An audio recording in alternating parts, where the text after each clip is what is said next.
าสนาพิธีสมโภชพระพุทธรูปเมนพิธีกรรมหนึ่งที่ได้ปฏิบัติมาแต่ช้านานที่พุทธศาสนิกชนคนลาวสืบสานประเพณีดังกล่าวภายหลังที่ได้โลหรือปั้นพระพุทธรูปสำเร็จบริบูรณ์โดยมีขั้นตอนห่างหากะเกียมขั้นตอนปฏิบัติธรรมขั้นตอนสโลงอย่างคักแน่ตามสภาพจุดพิเศษของแต่ละท้องถิ่นสิ่งสำคัญแม่นการน้อมจิตน้อมใจสมานสามัคคีของพุทธบริษัททางใกล้และไกลที่มีจิตใจเลื่อมใสศรัทธาในบวรพุทธศาสนาถวายการกุศลสร้างถาวรวัตถุที่ทรงคุณค่าได้ประดิษฐานอยู่แดนธรรมแห่งนี้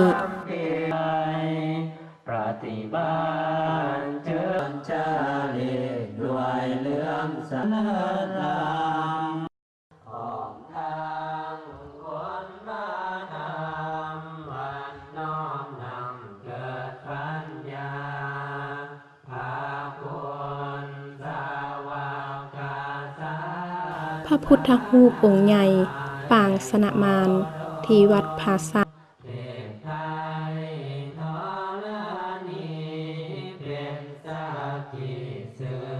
อาดอลัง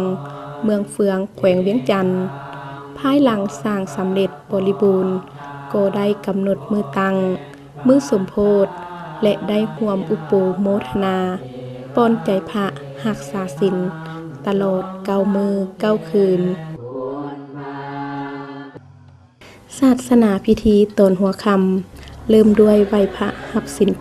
8สารวัตรอาราธนาพระภิกขุสงฆ์สูตรมงคลนำพาถวายปัจจัยไทยทานคารวะหับพรญาตินำตามประเพณีจากนั้นเวลา20 โมงคณะพระสงฆ์นำพาเจ้าภาพเจ้าศรัทธาและออกตนญาติโยมปอนใจพระพุทธรูปองค์ใหญ่เป็นมือเริ่มแรกแหกมานเปิดโอกาสให้ออกตนญาติโยมทางใกล้และไกลมาร่วมกินร่วมทานเฉลิมฉลองผลสำเร็จเป็นเวลา9 มื้อ 9 คืนนับแต่มือตั้งจนฮอดมือสมโภชแล้วเราจะได้ฟังธรรมเทศนาหรือว่าธรรมะบรรยายแล้วก็เดินหลังยาวขึ้นเดินหน้าสั้นลงหรือสังสวัสดิ์ล็อกพิธีกรรมปอนใจพระด้วยวัตถุมงคลต่างๆตามความเชื่อถือหมายถึงความศักดิ์สิทธิ์เป็นสิริมงคลแก่บ้านเมืองเป็นที่สักการะบูชาที่เจ้าภาพเจ้าศรัทธาออกตนญาติโยมทางไกลและไกลสมานสามัคคีเอาจิตใจส่วนตนผลทานที่บริสุทธิ์สถิตไว้ในศาสนาจะเป็นการประกอบส่วนด้วยวัตถุเงินคำในการสร้างก่อหรือวัตถุมงคลในการปอนใจพระก็ล้วนแต่เป็นผลบุญอันล้นเหลือที่จะสะท้อนย้อนกลับมาคุ้มครองปกปักรักษาบ้านเมืองออกตนญาติโยมที่ได้กระทำบุญมีความสุขสมดังใจที่ปรารถนา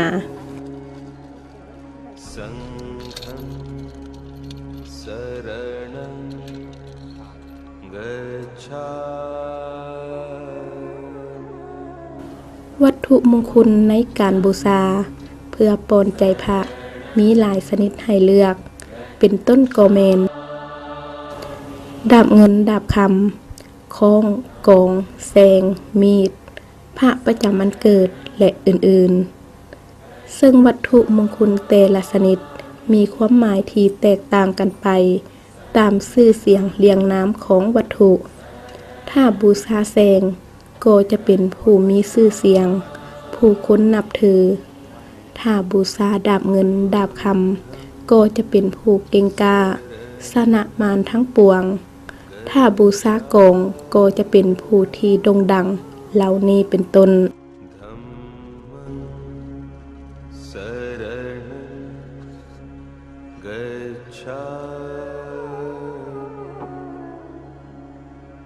สังฆังสรณังกัจฉา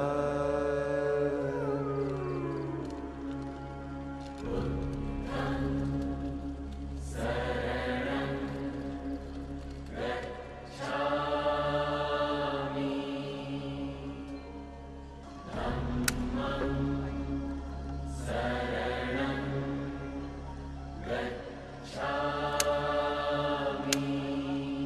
อนเห็นด้วยตัวเอง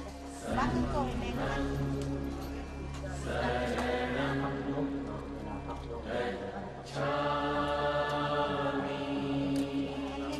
คนนี้ไปใส่เวลาก็พอแล้วคนที่ก็บริโภคได้คือเอาแล้วกันสิเพื่อน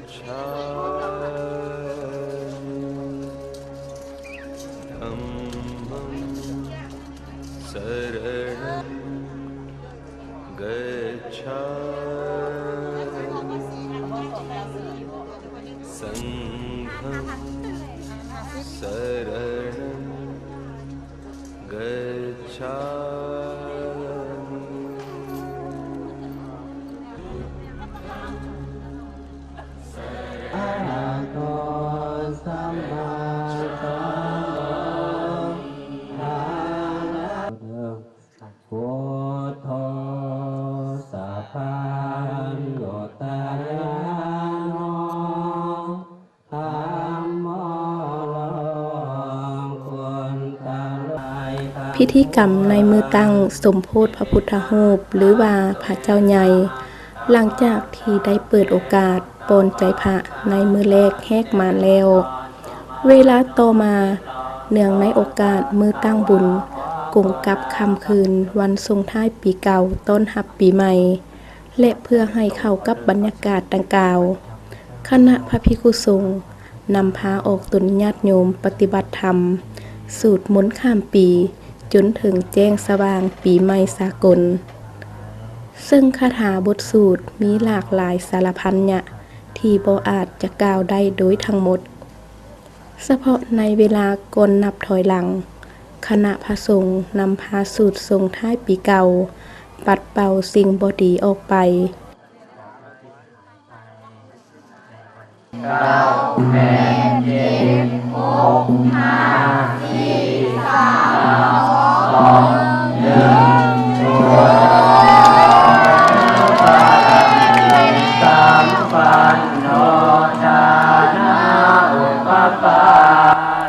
เมื่อนับถอยหลังสู่ปีใหม่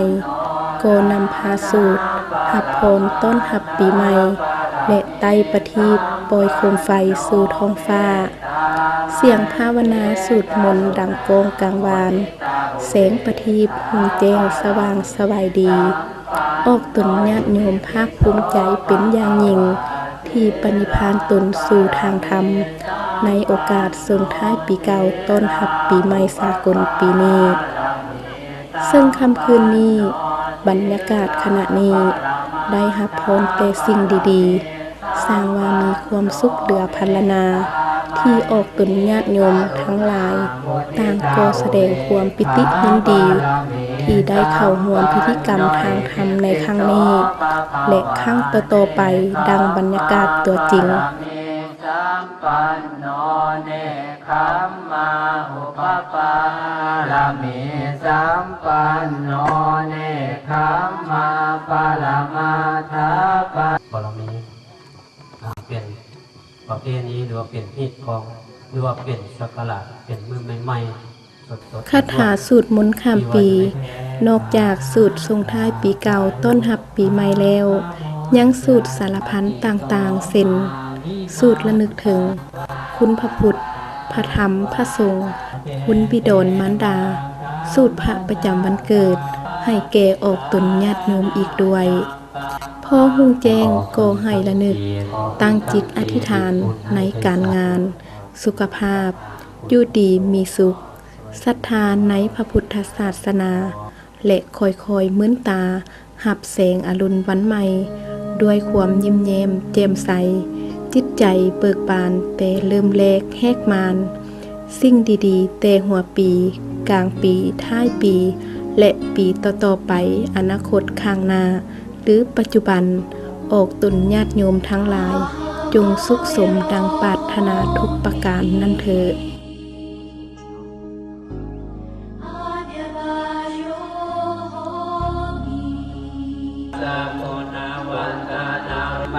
ปาจาคัมมังปะทะเกนังปะทะเกนังปุตตุปุญญาณิปะกัตตานิมาบอกกันกันว่ายิ้มไปหลายๆได้บอกกัน คนว่าถือหวยถือเลขกันชอบดีไหมก็ได้เด้อ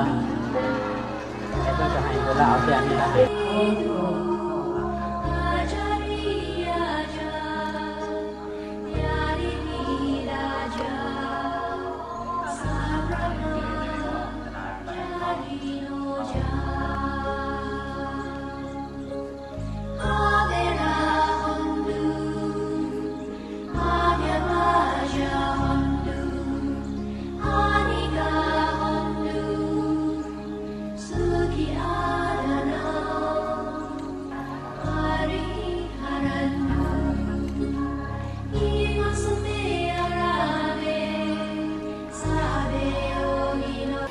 แนะนำข้าพเจ้าเป็นเจ้าภาพเจ้าศรัทธาบุคคลยักมาแนะนำในการที่ว่าสวดมนต์ข้ามปีมันอาจจะมีดีหลายๆอย่างในกรณีเอาอาจจะเรียกในการเครื่องมึนเมาในการที่เราได้เข้ามาวัดเราก็อาจจะมีหลายๆอย่างที่ได้ฟังธรรมฟังเทศน์แล้วก็อาจจะมีหลายๆสิ่งที่ว่าให้เราได้เรียนรู้กับประเพณีแล้วก็พระพุทธศาสนาเมื่อวานนี้จะเป็นมือเพิ่นเปิดเริ่มพิธีเปิดปอนบีซิมพระเจ้าใหญ่และส่งท้ายปีเก่าตอนรับปีใหม่ในการที่ว่าสวดมนต์ข้ามปีมันจะมีดีหลายๆอย่างก็คือเพิ่นให้พรเพิ่นให้สิ่งที่ว่าเรียนรู้สติเตือนใจ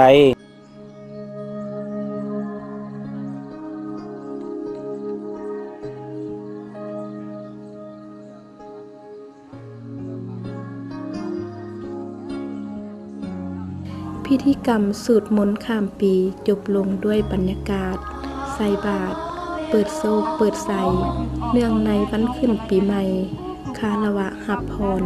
ญาตินำเป็นอันว่าจบพิธีส่วนพิธีกรรมร่วมอุปโมทนาปอนใจพระรักษาศีลแมนสืบต่อปฏิบัติจนฮอดมือสมโพธิมือยกยอดโซฟา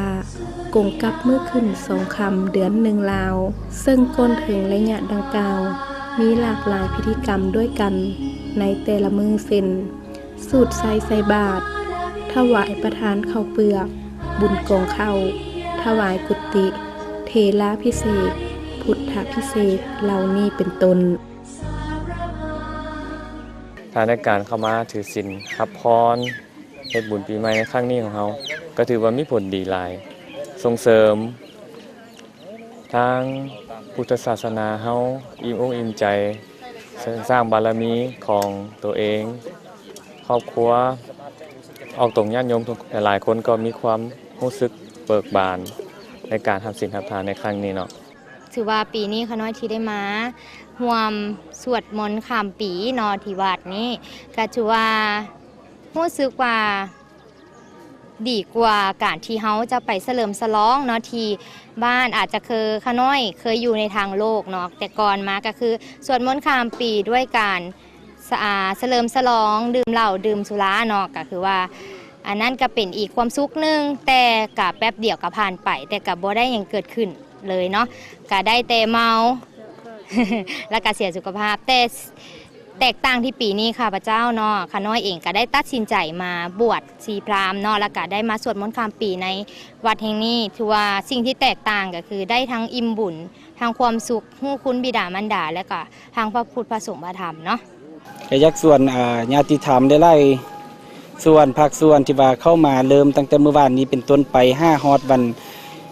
วันที่เริ่มวันที่8ที่9ที่10เพิ่นจะมีเริ่มพิธีเพิ่นจะสมโภชพระในศกปีใหม่นี้ข้าพเจ้าขออวยพรให้ทุกๆคนมีแต่ความสุขความเจริญความก้าวหน้าจงมีแต่ความสุขกายสบายใจเจริญศีลเจริญธรรมเจริญปารมีเจริญในพระพุทธศาสนาตังโมตุซึ่งวัตถุทานอันบริสุทธิ์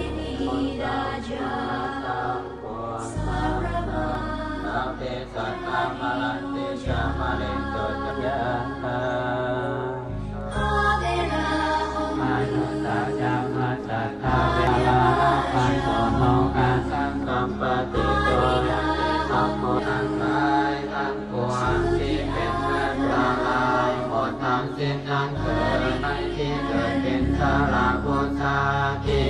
สอนมาโลภปะโกโอ